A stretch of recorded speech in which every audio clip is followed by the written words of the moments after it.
So I'm studying Swahili right now, and I wanted to show you guys kind of how I've been learning it and structuring my studying, and then also go over my lessons.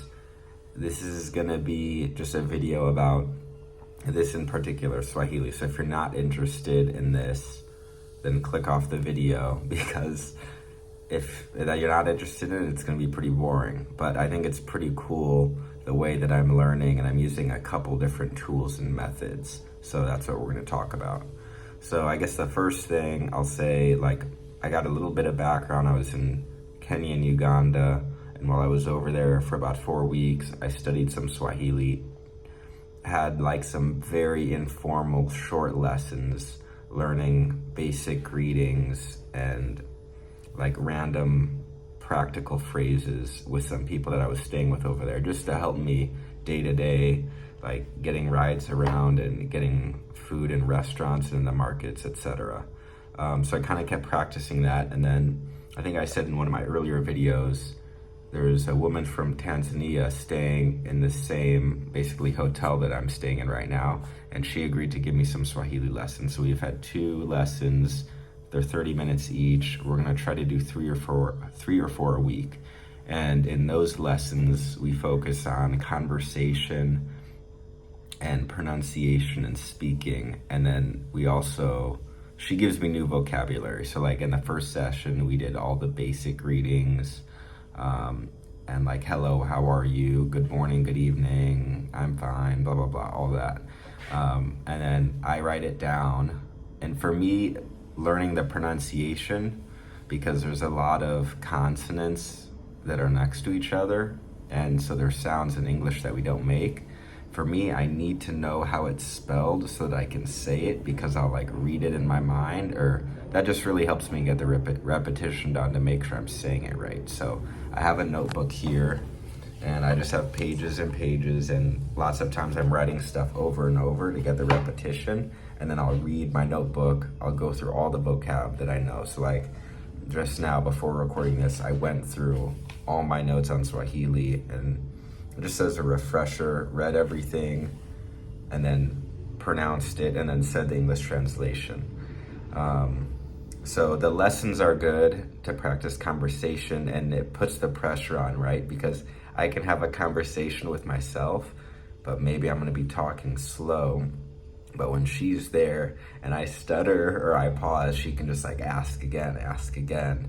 And that, because that's what it's gonna be like when I wanna have a conversation with a native speaker. The pressure's gonna be on, and it's gonna be fast paced. So I need to practice that. And if I'm not practicing it like that, then I'm doing myself a disservice, and I'm not gonna have the confidence to actually speak Swahili when I'm back in East Africa. So we've been having the lessons, then I've also been sending voice messages to her and some other friends that I have back in Kenya, just on WhatsApp. So throughout the day, and normally you have some conversation in the morning, in the afternoon, and the evening, and then I start from scratch every time. So good evening, hi, how are you? I'm fine, how are you? What are you doing? Blah, blah, blah. My name is Zach. What's your name? What do you do for work? All that. Just to get the repetition in. And then I'm also sending voice messages, like I said, to some other friends. And then my other study sessions, like I said, are reading in my notebook, and then what I'm doing here with ChatGPT, which I'll show you.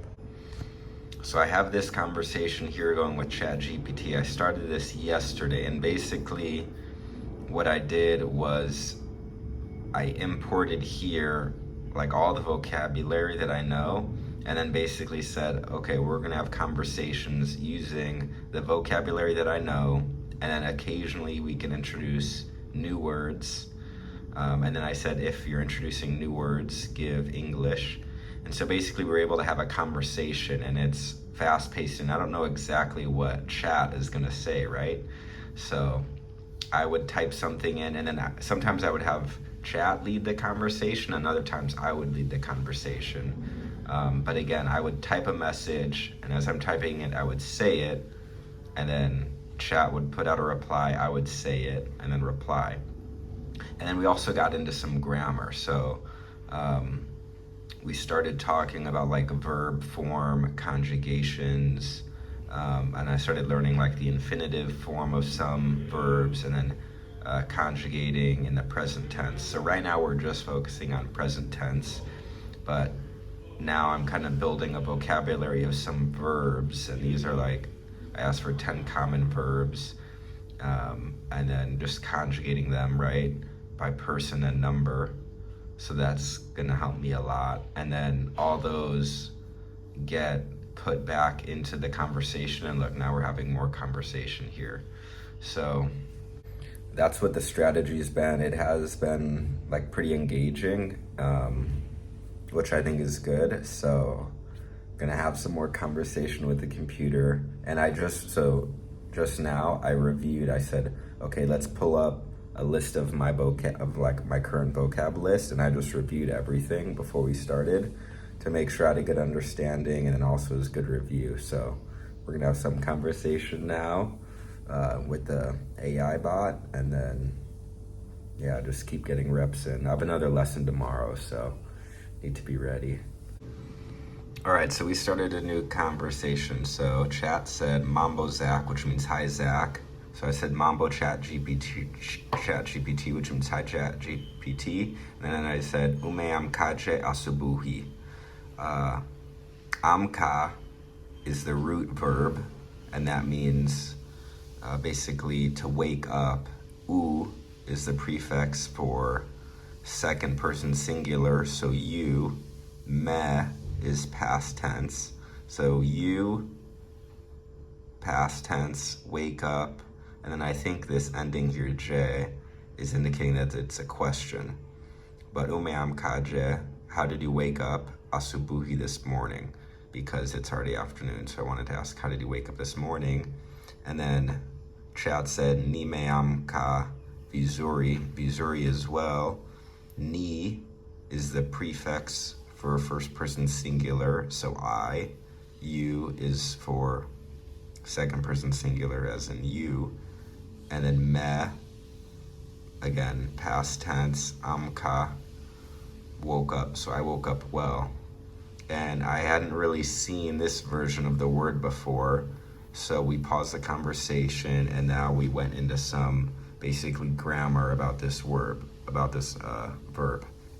So I asked, it's the first person singular past tense of amka, correct? And she said yes. I don't know what that means. Nime amka, I woke up, I've woken up. Okay, and then what was that? What I was just saying. Ni, so prefix for I. Me, past perfect tense. Amka, which is the root verb, wake up. Put it together. Some other past tense. Kula, eaten. Pumzika, rested. Jua, know or learned. And then I wanted to verify that kuamka is the infinitive form of the verb. So they take the root and you put ku in front of it to make the infinitive, which means to blank, whatever the verb is.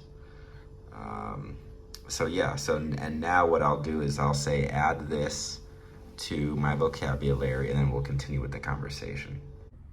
So we had some more conversation. Now I'm reviewing all the verb forms I know, and I'm gonna conjugate them. So here's the verb kuamka, which means to wake up. Amka is the root. Nina amka, I wake up. Una amka, you wake up. Ana amka, he or she wakes up.